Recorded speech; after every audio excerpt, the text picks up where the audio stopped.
Hey everybody, my name is Will, and today I am hiking in the Mogollon Rim country near the town of Payson, Arizona, where I just finished rereading one of my favorite books.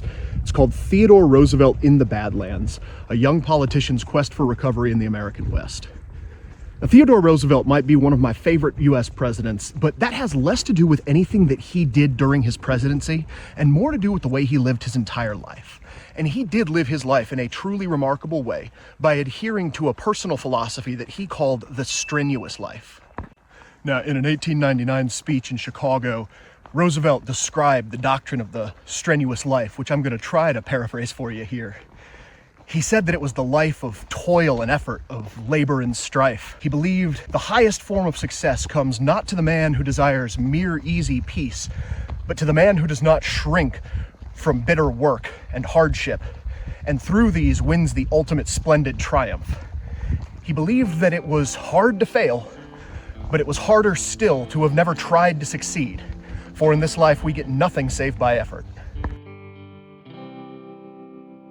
That might sound a bit like a preachy church sermon, but Roosevelt had genuinely learned to live the strenuous life firsthand from childhood.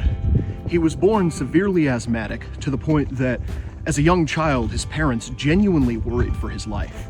His father put him on a very rigorous exercise regimen and told his young son, "Theodore, you have the mind, but you do not have the body. And without the body, the mind can never go as far as it should." That really spoke to young Roosevelt, who resolved to his father that he would build his body. He wound up getting into boxing, getting into all sorts of athletic activity to the point that he became a collegiate athlete and overcame his childhood illness.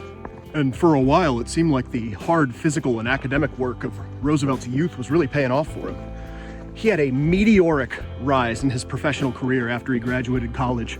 By age 29, he had already been elected the leader of the Republican caucus in the New York State Assembly. Before age 30, he was already one of the most prominent politicians in America. Unfortunately for Roosevelt, though, it wouldn't be long until personal tragedy struck. One day, while he was in the middle of tense negotiations over a proposed civil service reform law, he received a telegraph from his family back home. Remember, it's the 1880s. It says his mother was on her deathbed. It was time to come home and say goodbye.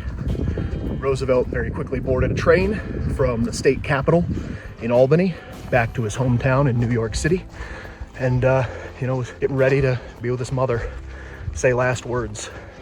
When he arrived home, though, he was greeted at the door by his brother Elliot, who just looked Roosevelt dead in the eyes and said, "There's a curse on this house." Roosevelt was in shock. He was worried. He said, "What happened? Has Mom already passed?" And it turned out that not only had his mother died while he was on the way home, but Roosevelt's wife, Alice, who had just given birth to their first child, a daughter, 2 days before, had died as well. It turned out that the pains that she was experiencing during the pregnancy weren't the minor complications that they seemed to be, but they were rather unrecognized signs of a fatal kidney condition. The two most important women in Roosevelt's life, his mother and his young wife, had been taken from him on the same day, Valentine's Day of 1884.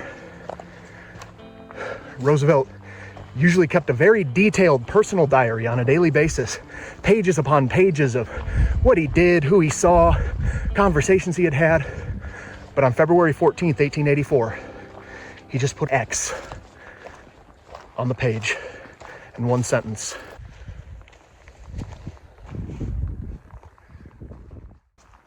Now, at this point in the story, I don't think anyone could blame Theodore Roosevelt if he had completely succumbed to despair. I mean, who could blame him after experiencing such swift and profound personal tragedy if he had given in to his vices or his inner demons? That's not what Theodore Roosevelt did, though. He did something completely different. He abandoned the trappings of his privileged metropolitan upbringing, bought some land out in North Dakota, moved out there with a friend, decided to take up cattle ranching. Now, in the 1880s, buying frontier ranches as investment properties was kind of a hobby among very wealthy Easterners. They'd come out west to go hunting and take pictures in pioneer costumes, and generally just boss around the staff of their ranches, who were the real cowboys, impoverished laborers who often resented these dude ranchers, they'd call them, who come from out east. At first, when Roosevelt arrived, the real cowboys assumed that Roosevelt was just another one of these dude ranchers. But he very quickly earned their respect by insisting on actively participating in every aspect of ranch life. He would brand cattle, birth calves, and chase down rustlers with the rest of them. Now, there were a lot of arduous tasks that Roosevelt wasn't even particularly good at, but he earned the respect of both the ranch owners and the ranch hands by learning their way of life through sheer force of will. Now, by June of 1885, Roosevelt was well acclimated to ranch life, and he was helping his ranch hands out with a cattle drive. Basically, they were moving the herd from one grazing range to another. Now, Roosevelt was riding a horse that was nasty by any measure. It kept bucking him and just causing problems and kicking, and eventually, one of Roosevelt's young teenage ranch hands starts to feel bad for his boss. So he rides up to Roosevelt and says, "Mr. Roosevelt, I'll trade horses with you if you'd like. I'll ride that horse." And Roosevelt just stares at him for a moment and replies, "Young man, I've seen you ride, so I know you can ride this horse. I want to figure out if I can ride him." And that is what the strenuous life is all about. It's about willpower. It's about overcoming the hurdles of life by starting small and getting better.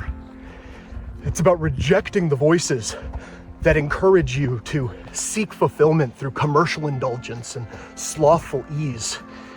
It's about not just accepting, but embracing the fact that the hard work of life makes you more capable, more adaptable, and better able to achieve everything that you can be during the time you've been given on this earth. It's about what you choose to do when life starts to buck you. It's about figuring out if you can ride. Thanks for watching.